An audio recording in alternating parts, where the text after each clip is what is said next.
राजेश पाटील यांच्या प्रचारार्थ गडिंग्लज येथे सभा। अभिनेते सयाजी शिंदे यांच्यासह हसन मुश्रीफ यांची उपस्थिती। ज्येष्ठ अभिनेते सयाजी शिंदे व नामदार हसन मुश्रीफ यांच्या प्रमुख उपस्थितीमध्ये राष्ट्रवादी अजित पवार गटाचे उमेदवार राजेश पाटील यांच्या प्रचारार्थ गडिंग्लज येथे मोठ्या उत्साहात सभा संपन्न झाली। यावेळी अभिनेते सयाजी शिंदे म्हणाले, दोघेही उमेदवार अनुभवी तगडे आहेत। त्यांनी आपले संपूर्ण आयुष्य समाजसेवा करण्यासाठी घालवले आहे।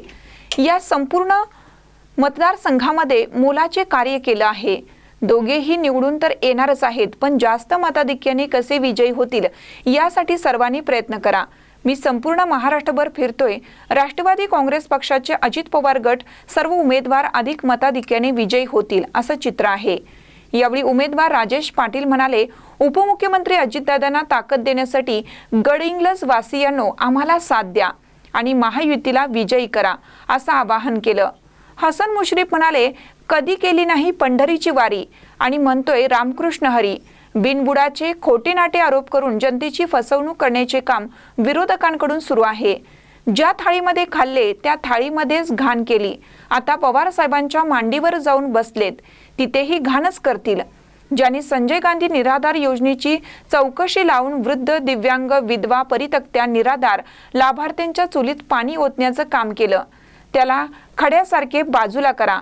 मला आणि राजेशला पुन्हा संधी द्या, आम्ही तुमचे सेवेकरी बनून काम करू।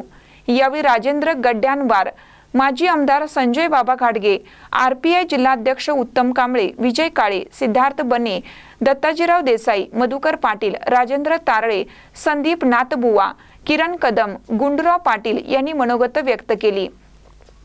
यावेळी संग्रामसिंह कुपेकर, परशुराम तावरे, राजेंद्र तारळे, सतीश पाटील, प्रकाश पताडे, संतोष पाटील आदींसह महायुतीतील घटक पक्षातील प्रमुख पदाधिकारी, कार्यकर्ते, स्थानिक नागरिक मोठ्या संख्येने उपस्थित होते। महानकर न्यूजसाठी प्रकाश ऐनापुरे, चंदगड। ताज्या बातम्यांसाठी महानकरेला सबस्क्राइब करा आणि बेल आयकॉनला क्लिक करा।